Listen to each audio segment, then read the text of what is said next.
Okay, so in this video, I'm going to set up the debate between in a little bit more detail between the skeptic on the one hand and James's sort of will to believe position on the other hand. So the skeptic is basically enforcing agnosticism. So let's say that believing in God's existence is a genuine option for you. It's live either way because you think you're not sure what the evidence really tells you in the end. It's forced and it's momentous. And you don't have sufficient evidence to believe. That's being explicit about part of what it is for it to be a genuine option for you. Then you should not believe. That's what the skeptic says. If you're in that situation, you should not believe.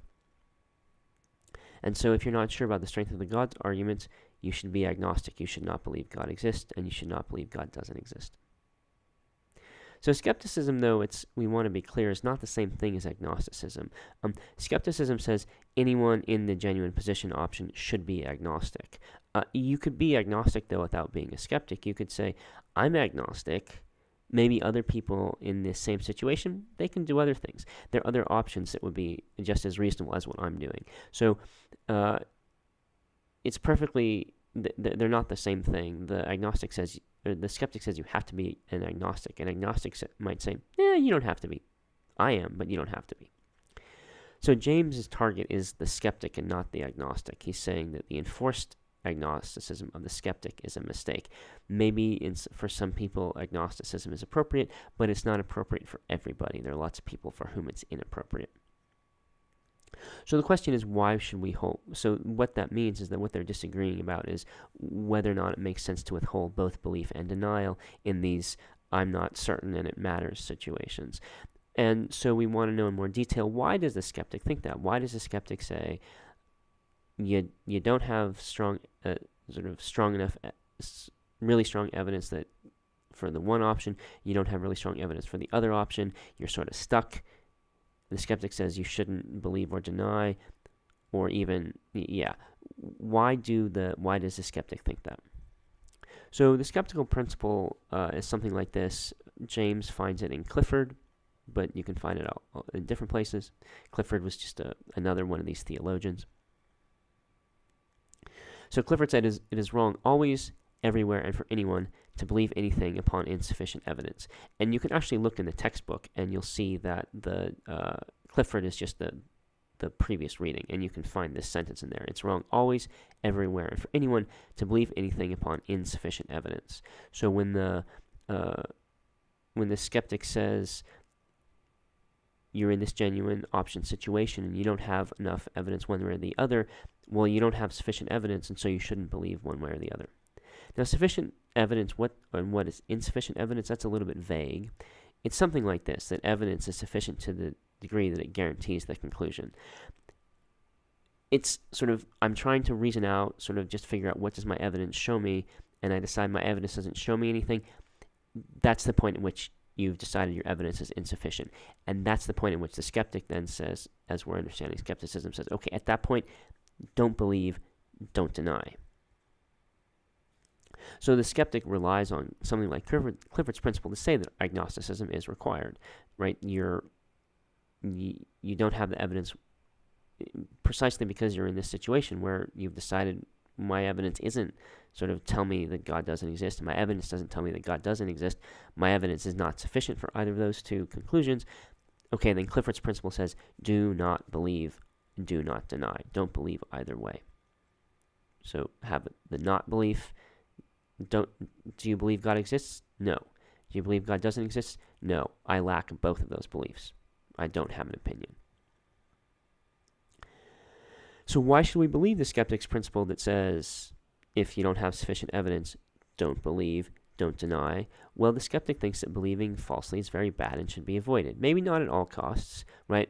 Almost all of our beliefs are not completely certain, so there's at least some chance we might be mistaken.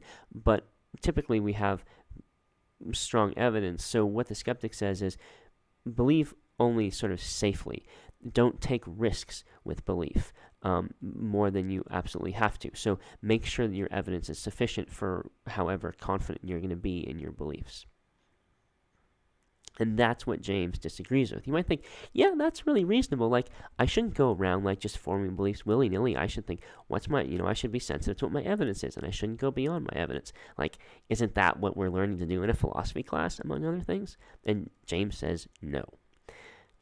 So James points out that for many people, but not all, belief and non-belief in God are genuine options. For some people, they're very convinced that God doesn't exist, and then belief is not a genuine option, and other people are very convinced that God does exist, and non-belief isn't a genuine option for them. But for most people, or for many people, let's not say most, but for many people, belief and non-belief are genuine options. They're both live options, and they're forced and momentous. So James thinks for some of those people, agnosticism is appropriate, but for others, belief is appropriate. So he's sort of very liberal and tolerant about what you should do. But because he thinks that for at least some of these people belief is appropriate, he thinks that that skeptical principle is false, right? The skeptical principle tells us you have insufficient evidence, don't believe, don't deny. James says, actually, no.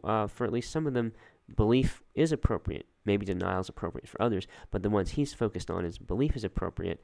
And so he's saying, do go beyond your evidence. For some people, it's appropriate to go beyond their evidence in those situations. Why would you think that? It's kind of weird. Well, his basic argument, which we're going to see in more detail in the next video, but his basic idea is that all principles about what to believe that tell us when you should believe and when you shouldn't believe, when you, like this, so the skeptical principle says, don't believe when you have insufficient evidence, they all depend upon values and how our beliefs are promoting those values.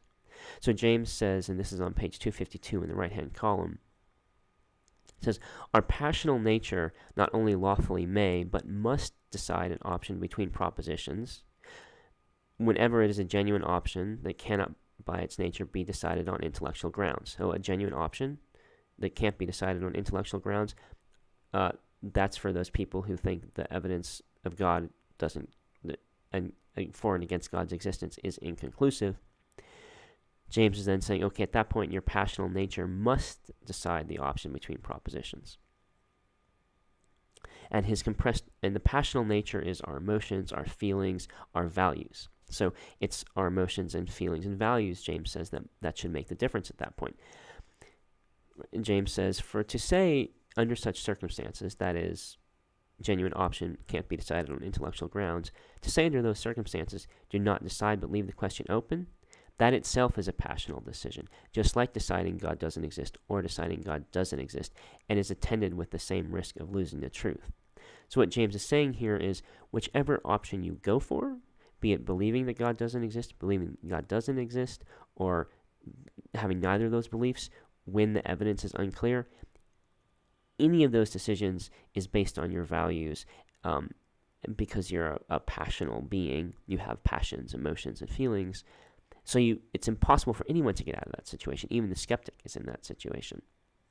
So all principles, even the skeptic's principle about what to believe, depend on values.